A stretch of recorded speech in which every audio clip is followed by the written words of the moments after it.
Hey everyone, and welcome back for another deep dive. We're going to be cracking open James Clear's Atomic Habits today. Okay. Not just to skim the surface, but to really extract the gold about building habits that stick. You know, The kind of change that doesn't feel like climbing a mountain every single day. and what's interesting here is Clear doesn't promise some magical, overnight transformation. Right. He's all about these subtle shifts that over time have this, remarkable compounding effect. Kind of like how money grows with interest. Right. It's not about becoming superhuman overnight. It's about understanding those almost invisible degrees of change. Remember that analogy about the ice? Yeah. You can be chipping away at an ice cube, and to you it looks like nothing's happening, right? But then, bam, you hit that magic temperature and suddenly Right. you've got a puddle. Exactly. That plateau of latent potential. It's a good reminder that even when we don't see immediate dramatic results, our efforts are still accumulating beneath the surface. It's a really powerful concept, and it applies not just to personal habits. Oh, okay. But think about larger systems, like even how societies evolve. Okay, so let's get personal. Let's say you're trying to write a novel.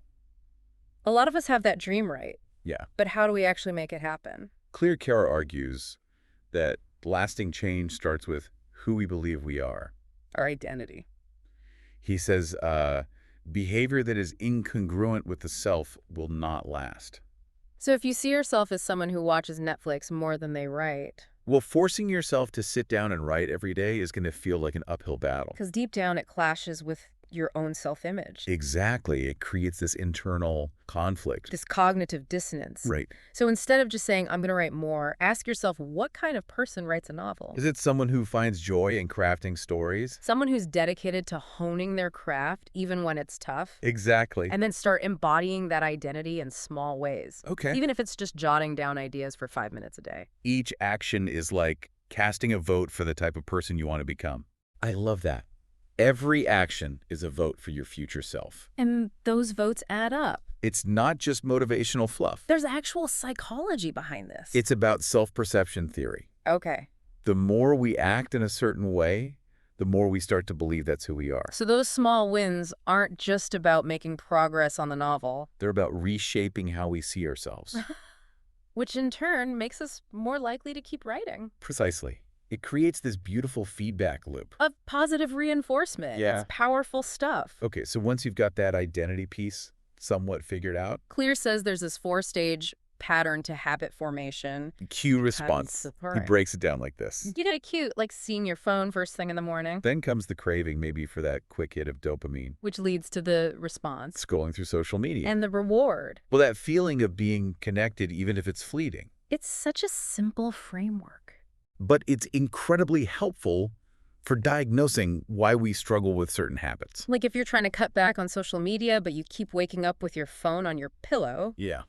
well, you've just made the cue too tempting. It's like setting yourself up for failure before you even start the day. So what can you do? Maybe banish the phone from the bedroom entirely. Out of sight, out of mind. Exactly. You're essentially redesigning your environment. To make the desired behavior, Right. in this case, not checking your phone. The easiest option. It's like that fascinating story Clear tells about the invention of the cash register, right?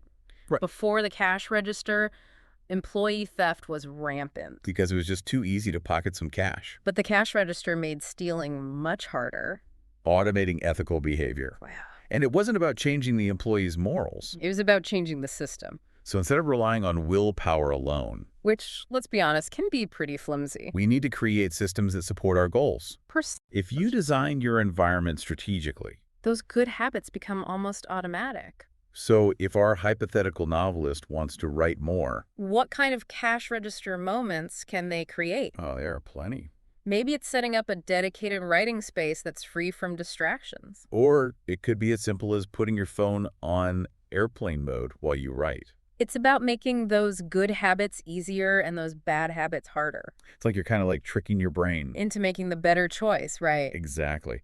And speaking of tricking your brain, Clear talks about this really interesting concept called, temptation bundling. oh yeah. You heard of this one? Yeah. It's like combining something you need to do I don't know. with something you want to do. It's like listening to your favorite podcast. Yeah, exactly. You're essentially hijacking your brain's reward system. So instead of dreading those bills, Right. you're actually looking forward to it. Because it means you get to enjoy that podcast guilt-free Brilliant. You're turning a chore into a treat. just by associating it with something enjoyable. And on the flip side, you can make bad habits less appealing by adding friction. Right. Like if you're always mindlessly scrolling through social media, If you logged out of all your accounts just that tiny bit of extra effort of having to type in your username and password, might be enough to make you think twice. it's about making those conscious choices. Those small acts of defiance against those tempting cues. And that's where Claire's 2-minute rule comes in handy. Okay, break this one down for us. It's simple, really. The idea is to make starting a new habit as easy as possible. Okay. So instead of trying to write for an hour, You tell yourself, I'm just going to sit down and write for 2 minutes. so for our aspiring novelists, It's not about churning out chapters. it's about just getting those fingers moving on the keyboard. Exactly. Because often the hardest part is starting, Right. but once you've overcome that initial inertia, You're much more likely to keep going. it's like tricking yourself into taking that first step. And then suddenly those 2 minutes turn into 10, then 20. And before you know it, you're in the flow, It's about building that momentum. one small win at a time. And Clear talks about how visual measurement tools can be incredibly motivating in this regard. Oh yeah, those habit trackers. There's something so satisfying about checking off a box or seeing a streak on a calendar. It's visual proof of your progress. It taps into our brain's reward system and reinforces that sense of accomplishment. Right. It's not just about the numbers, though. Clear emphasizes the importance of reflection. Right. It's about asking yourself, why am I tracking this in the first place? What's the bigger picture? Are you just chasing those dopamine hits from checking boxes?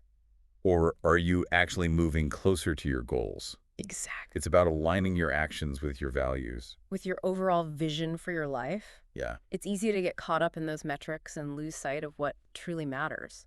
So it's about finding that balance. Using those trackers as tools for motivation and accountability. But not letting them become the end goal in themselves. Precisely. It's about using those tools mindfully, Right. not letting them control you. It's like you wouldn't let a bathroom scale dictate your self-worth, right? It's about the bigger picture. Not just the numbers on the scale. Exactly. And that's where accountability can be really helpful. Clear Eye talks about how having an accountability partner can be a game changer. Yeah. It's like having someone in your corner. Cheering you on, but also holding you accountable when you start to slip. It adds a layer of social pressure. Which, believe it or not, can be incredibly motivating. Because let's be honest, we Right. care about what other people think. Even if we don't always want to admit it, And it doesn't have to be anything formal or intimidating. it could be as simple as having a friend you check in with once a week, Right. sharing your progress and your struggles, That's it. or even just publicly committing to your goals. Like announcing it on social media or telling your family and friends. It's about making yourself accountable. Not just to yourself, but to others as well. Exactly. Because when you know someone else is watching, You're much less likely to let those good habits slip. it's like that extra push you need sometimes, right? Yeah. But what about those days where even that's not enough? When you just feel stuck, uninspired, like you're just going through the motions. That happens. It happens to the best of us. Right. Even those folks who seem to have it all figured out. They have those days too. So it's not about being perfect, right? Clear talks about how missing a day or two doesn't have to derail your entire progress. Right. It's that whole... Never miss twice idea. Exactly. It's about bouncing back, not beating yourself up. If you think about it, even the most successful people in the world, Yeah. they still make mistakes. They still have setbacks. It's how you respond to those setbacks that really matters. It's that whole growth mindset thing. Right. Yeah. Seeing those slip-ups not as failures. But as opportunities for learning and growth. Precisely. It's about asking yourself. Okay, what can I learn from this? Right. What can I do differently next time? So instead of throwing in the towel, you adjust your approach and keep moving forward. Exactly. Because consistency over time is what really moves the needle. Not perfection. This is reminding me of another concept from Clear's book. He talks about finding your zone of genius, Yes. that place where your natural talents and interests. Intersect with the opportunities in the world. And it's not always about finding something that you're already good at. Right. Sometimes it's about creating something new entirely. Like for our novelists, maybe they find that their true passion isn't just writing. But also teaching others how to write. Right. So they start a blog or lead workshops. Combining their love of writing with their desire to help others. Exactly. It's about being open to new possibilities. To exploring different avenues. And that's where the explore-exploit trade-off comes in. Okay, so you explore different options until you find something that clicks. That it feels right. And then you shift your focus to exploiting those To opportunities. really honing your craft and maximizing your potential in that area. Precisely. It's like you wouldn't expect to win a marathon by just showing up and running. You need to train. Right. You need to strategize. You need to push yourself beyond your comfort zone. It's about finding that sweet spot where your skills and passions, Align with a real need in the world. and then, like you said, It's about putting in the work. building those atomic habits that will help you achieve your goals. This has been such a thought-provoking conversation.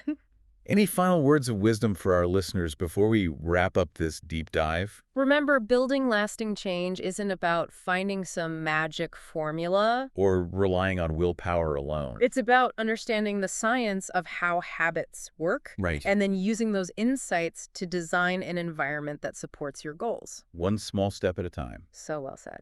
It's about making those small, sustainable changes that over time... Add up to remarkable results. Well, on that note, it's time for us to wrap up this episode of The Deep Dive. We hope this exploration into atomic habits has given you some practical strategies. And a fresh perspective on the power of small changes. Remember, even tiny shifts can create ripples of transformation in your life. Until next time, keep diving deep.